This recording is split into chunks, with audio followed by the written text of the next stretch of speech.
Michael adjusted his tie for the third time as he sat at the corner table of the quiet cafe his sister had insisted on setting him up. "You need to get out there," she had said at 58. He had convinced himself that chapter of his life was closed. Then she walked in. The woman had honey blonde hair that caught the afternoon light and moved with a grace that seemed familiar. Somehow she smiled when she saw him, and something in that smile made his heart skip. "Michael," she said warmly, taking the seat across from him. "Hi." He managed, wondering why his hand suddenly felt clammy like he was 20 again. They ordered coffee and the conversation flowed easily. She asked about his work at the architectural firm, and he found himself talking about the hospital renovation project he was leading. She listened with genuine interest, her green eyes never leaving his face. "You always loved buildings," she said softly. Even back then, Michael paused his cup halfway to his lips. Back then, she set down her coffee and leaned forward slightly. "You don't remember me, do you?" The words hung in the air between them. Michael studied her face, searching for something he knew was there, but couldn't quite grasp the curve of her smile, the way she tilted her head when she listened. He started, then stopped. She wasn't hurt by his confusion. Instead, she seemed almost amused. "Lincoln High," she said, gently, "sophomore year." His mind raced back through decades. Lincoln High, the old brick building torn down years ago to make way for a shopping center. Sophomore year when he was 15 and awkward. "Emma," he whispered, "Emma Richardson." Her smile widened. Emma Patterson now, but yes. The memories came flooding back. Emma Richardson, who sat 2 rows ahead of him in geometry. Emma, who volunteered to tutor struggling students in the library after school. Emma, who he had watched from afar. "Never brave enough to speak to you, tutored me."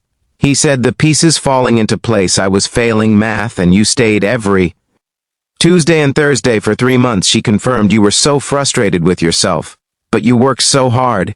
He remembered. Now really remembered the way she explained problems with such patience, how she never made him feel stupid, even when he mixed up formulas for the 5th time. The day he finally passed his exam, and she had given him the brightest smile he had ever seen. "I wanted to thank you properly back then," Michael said, "but you disappeared." The next year, Emma's expression softened. "My father got transferred. We moved to Boston that summer. I thought about you sometimes over the years, wondered if you remembered those afternoons." Michael felt something crack open in his chest. "I remembered," he said quietly.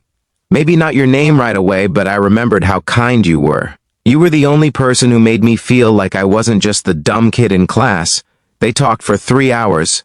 The cafe filled and emptied around them.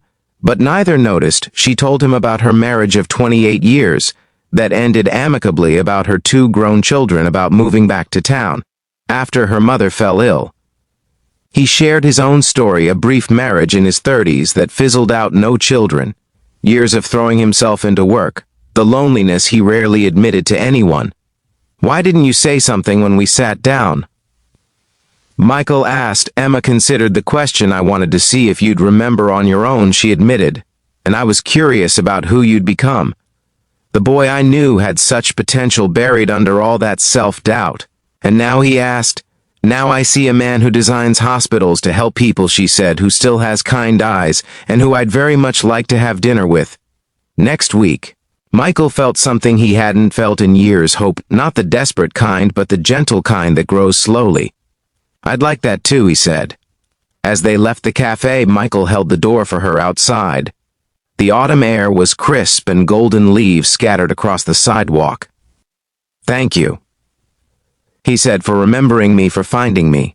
Emma squeezed his hand briefly. "Some people are worth remembering, Michael, even if it takes 40 years to find them again." He watched her walk to her car, and before she drove away, she waved. Michael waved back, feeling lighter than he had in years. Sometimes the most important people in our lives appear when we least expect them. And sometimes they were there all along, waiting patiently for the right moment to come back. If this story touched your heart, please like, share, and subscribe. Leave a comment below, telling us about someone from your past who made a difference in your life. Your story might inspire someone else today.